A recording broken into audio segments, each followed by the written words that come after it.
पिछली श्रृंखलाओं से देख रहे हैं कि कवि ब्रह्म मुहूर्त में जगा हुआ है और वह अपनी पिछली बातों को याद कर रहा है, सोच रहा है, अपने आप से बातें कर रहा है। और वहीं बातें करते करते धीरे धीरे जो है वह उजाला हो रहा है, सुबह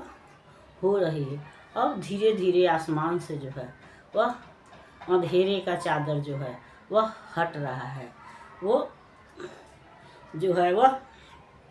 उषा जो है वह बादलों का चादर हटा करके, जैसे कि हम देखते हैं कि ज़्यादा जो पर्दे में रहने वाली औरतें हैं वह पर्दे को हटा करके देखती हैं, या बच्चा जो है वह माँ के आंचल से झांकता है, उसी तरह से उषा जो है यानी सूर्य की पहली किरण जो है वह बादलों के चादर को हटा करके झांक रही है, यानी कि धीरे धीरे जो है वह सूर्योदय हो रहा है। और हवा जो है वह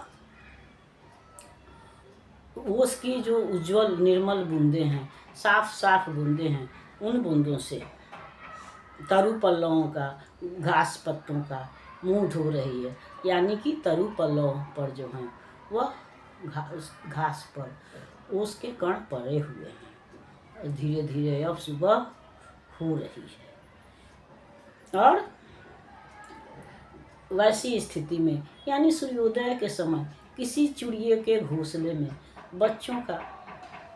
चहचहाना सुनाई पड़ रहा है। कोई चिड़ियों का सुखी परिवार दिखाई पड़ रहा है। हमारे यहाँ या हमारी हिंदू सभ्यता में, हमारी संस्कृति में बच्चों से भरा पूरा परिवार जो है वह खुशहाली का प्रतीक माना जाता है। ऐसे भी अकेले का जीवन कोई जीवन नहीं होता है, जिसका अनुभव कवि प्रत्यक्ष कर रहा है और इसलिए उसको चिड़ियों का चहचहाना जो है वह सुखदायी लग रहा है। यह चिड़ियों का परिवार जो है उसको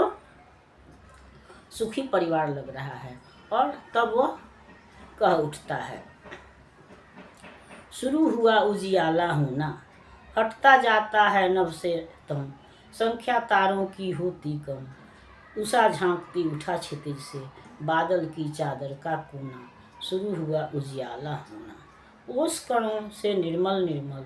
उज्ज्वल उज्ज्वल, शीतल शीतल, शुरू किया प्रातः समीर ने, तरु पल्लव तृण का मुँह धोना, शुरू हुआ उजियाला होना।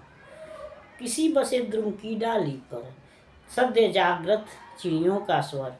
किसी सुखी घर से सुन पड़ता है नन्हे बच्चों का रोना, शुरू हुआ उजियाला होना। यानी धीरे धीरे सूर्योदय हो रहा है, प्रकृति जो है वह क्रियाशील हो रही है, धीरे धीरे लोग जग रहे हैं और अब आसमान से अंधेरा दूर होता जा रहा है,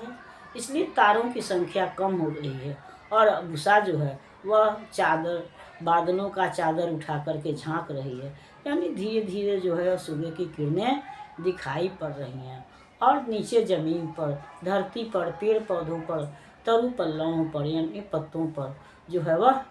ओस की कण पड़े हुए हैं। और जिस तरह से हम सुबह उठते हैं तो मुंह धोते हैं, चेहरे को साफ करते हैं, ब्रश करते हैं, उस तरह से प्रकृति भी लग रही है या हवा भी लग रही है, जैसे तरु पल्लवों का मुंह धो रही है, उनका चेहरा साफ कर रही है। और ऐसे ही समय में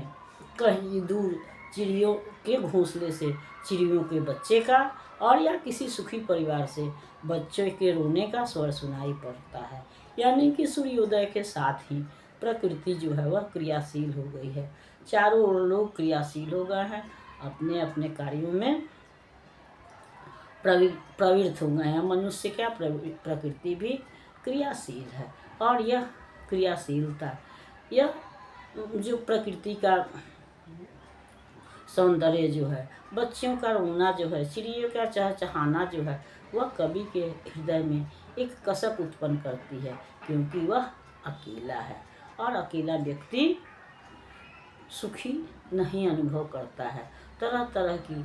बातें उसके मन में आती हैं, विचार उत्पन्न होते हैं, जो इस पिछली यादें आती हैं जो कि उसको दुखी करती हैं और कवि इसका प्रत्यक्ष उदाहरण है। अगली श्रृंखला में हम अगले गीत पर विचार करेंगे। तब तक यह श्रृंखला आपको पसंद आती है तो लाइक कीजिए, सब्सक्राइब कीजिए। मिलते हैं अगली श्रृंखला में, तब तक के लिए धन्यवाद।